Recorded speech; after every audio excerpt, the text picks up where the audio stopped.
Oke, kembali lagi bersama saya di channel Bayang Boroputra. Jadi pada kesempatan kali ini kita akan melanjutkan memahami dan belajar bahasa Sanskerta itu sendiri. Nah, di kesempatan yang lalu kita sudah belajar bahasa Sanskerta, sudah bermacam-macam yang kita pelajari. Nah, pada kali ini kita akan berfokus pada penyandian atau sandi. Jadi nanti saya akan coba sedikit memberikan sebuah pemahaman saya berbagi kepada teman-teman.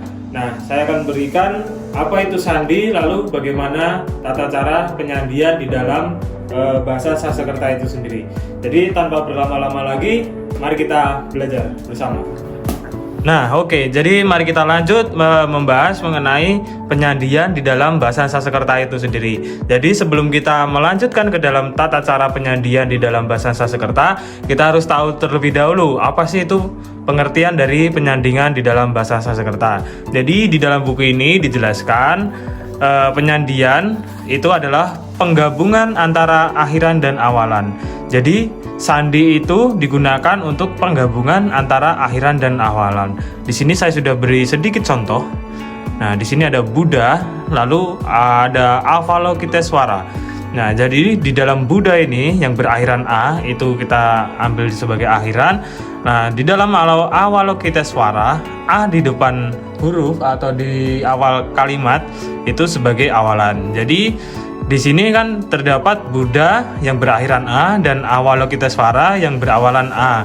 Nah, itu jika di dalam sandi bisa dijadikan sebagai Buddha Avalokitesvara atau Buddha. Jadi A kedua penggabungan dua ini menjadi A panjang. Jadi Buddha Avalokitesvara. Jadi seperti itu. Nah, di sini pengertian sandi kita sudah jelaskan. Nah, itu sandi adalah penggabungan antara akhiran dan awalan. Nah, selanjutnya kita akan belajar mengenai jenis-jenis sandi. Jadi jenis-jenis sandi itu terdapat 3.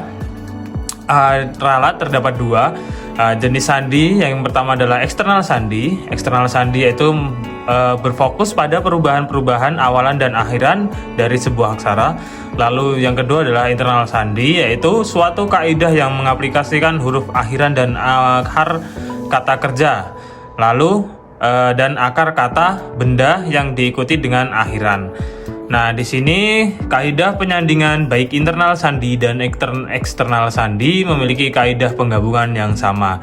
Tetapi setiap sandi memiliki karakter yang spesial dan pengecualian yang berbeda. Secara khusus sandi dapat dibagi menjadi 3, yaitu vokal sandi, wisarga sandi, dan konsonan sandi. Nah, jadi kita selanjutnya berfokus dulu pada vokal sandi.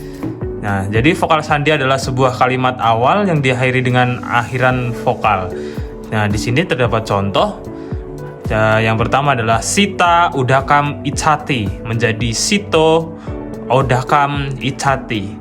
Nah, karena dengan kaidah jika akhiran A plus U maka berubah menjadi O. Nah, di sini A plus U maka menjadi O. Jadi di sini Sita Udakam Icati menjadi Sito Udakam Icati. Nah, lalu ada contoh kedua yaitu Ramah Udakam Icati menjadi Rama Udakam Icati. Jadi dengan kaidah jika H plus U maka kalimat awal menghilangkan bunyi wisarga. Nah, di sini Ramah Udakam Icati menjadi Rama Udakam Icati. Dan di sini ada contoh juga. Kita langsung lanjut saja. Jadi selanjutnya kita akan masuk ke vokal sandi. Vokal sandi atau dikenal juga dengan sebutan suara sandi atau asandi yang secara sederhana mengandung arti sandi yang mengalami perubahan dua vokal yang berdekatan. Nah, seperti contoh sebelumnya, di sini juga di dalam vokal sandi diberikan sebuah contoh yaitu Sita Udakam Icati menjadi Sito Udakam Icati. Nah, jadi seperti tadi. Lalu di sini ada sebuah tabel. Tabel ini cara membacanya adalah dengan bermula dari sini dulu. Kita cari huruf apa yang berakhiran. Contohnya di sini berakhiran A. Kita coba cocokkan di sini yang berakhiran A. Wow, berarti di sini. Lalu selanjutnya dia berawalan U. Nah, di dalam awal kalimat yang kedua kita cari di sini. Oh, di sini U.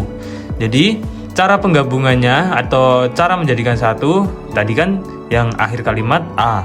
Lalu kita jadikan ke U menjadi O, seperti itu. Lalu contoh akhirnya itu I, lalu contoh awalnya itu U. Jadi I sama U menjadi U. Oke, jadi cara membaca tabel ini seperti itu. Kita cari dulu yang di sini, lalu kita cari yang di sini, lalu kita coba gabungkan seperti ini. Oke, jadi selanjutnya kita masuk ke kaidah atau vokal yang sama. Nah, yang pertama adalah contohnya sita aswam icati menjadi sita swam icati. Nah, di sini ada penjelasannya juga jika bingung. Nah, lalu ada joti isum icati menjadi joti sum icati. Ya, ini berakhiran i dengan i, jadi dijadikan satu menjadi i panjang. Jadi joti isum icati. Begitu juga yang sebelumnya. Di sini terdapat akhiran a dan a panjang dan berawalan a pendek menjadi a panjang. Sita swam icati. Nah, kita coba buktikan. Jika A panjang di sini ketemu dengan A pendek di sini, kita coba tarik lurus menjadi A panjang. Nah, contohnya seperti ini di sini. Nah, oke. Jadi selanjutnya kita masuk ke vokal yang berbeda. Nah, jadi vokal yang berbeda adalah jika kedua vokal merupakan vokal yang tidak sama, maka akan terjadi 3 kemungkinan perubahan dalam penyandian. Nah, jika vokal yang pertama adalah sederhana dan bukan A atau A, maka berubah menjadi semua vokal ya. Nah, di sini juga diberikan contoh sabari aswam icati menjadi sabari aswam icati. Seperti itu. Jadi I dan A jika digabung menjadi ya. Seperti itu. Lalu ada sabari udakam icati menjadi sabari udakam icati. Seperti itu. Jadi juga vokal yang berbeda yang kedua adalah jika vokal yang pertama adalah A atau A panjang, kemudian mengkombinasikan kedua vokal menjadi vokal gabungan. Tetapi jika kedua adalah ra atau la, maka menjadi semivokal. Nah, di sini juga terdapat contohnya. Dina udakam icati menjadi dino udakam icati. Seperti itu. Lalu ada contoh kedua adalah dinar sim pasyati menjadi dinar sim pasyati. Jadi di sini terdapat typo, sudah saya benarkan jadi dinar sim icati.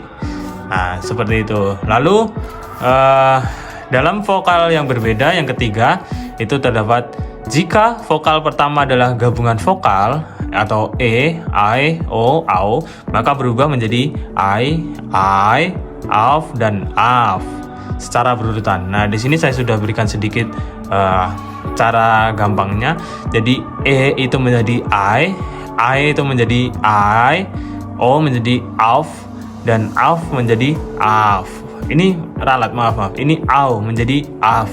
Nah, seperti itu. Jadi di sini juga diberikan contoh seperti neanti menjadi nayanti. Lalu boanti menjadi bawanti. Nah, seperti itu. Jadi di sini di dalam vokal yang berbeda itu terdapat 3 cara penyandian. Nah, lalu selanjutnya jika gabungan vokal pada akhiran kata. Pada akhiran sebuah kata, penggabungan vokal I, dan U biasanya memiliki perubahan yang berbeda. Sebagai contoh, yang berakhiran dengan vokal I dan diikuti dengan sebuah awalan vokal, maka berubah menjadi A.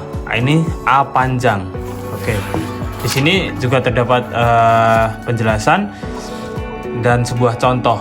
Nah, ini contoh yang pertama adalah tasai udakam dadami menjadi tasya udakam dadami. Nah, jika vokal berakhiran maka mengikuti kaidah yang sama dengan A, dan menjadi A pada awalan vokal. Contohnya, ini di sini T amram icati menjadi ta amram icati. Sekali lagi, jika T amram icati menjadi ta amram icati. Nah, lalu contoh yang kedua adalah T aswam icati menjadi T te swam icati. Nah, di sini penjelasannya terdapat di sini. Tetapi jika vokal kedua adalah A, kemudian vokal E tidak berubah dan vokal A dihilangkan dengan memberikan tanda S atau petik. Nah, di sini S atau petik, jadi te asam icanti menjadi te swam icanti. Nah, begitu juga perubahan ini akan terjadi pada kombinasi wisarga dan A. Biasanya A akan dihilangkan dan diganti dengan tanda S atau petik. Jadi mungkin segitu dulu pemahaman saya, dan saya berbagi mengenai bahasa Sanskerta itu sendiri. Jika ada yang masih bingung atau ada yang mau ditanyakan, boleh komentar di kolom komentar atau bisa japri langsung kepada saya. Ya, jadi mungkin di dalam video ini cukup sekian dulu. Saya minta maaf apabila ada kata yang salah atau sedikit pemahaman saya yang salah, karena tempat manusia itu bersalah. Oke, jadi saya akhiri pertemuan dulu pada hari ini. Jadi terima kasih. Namo Amitobo.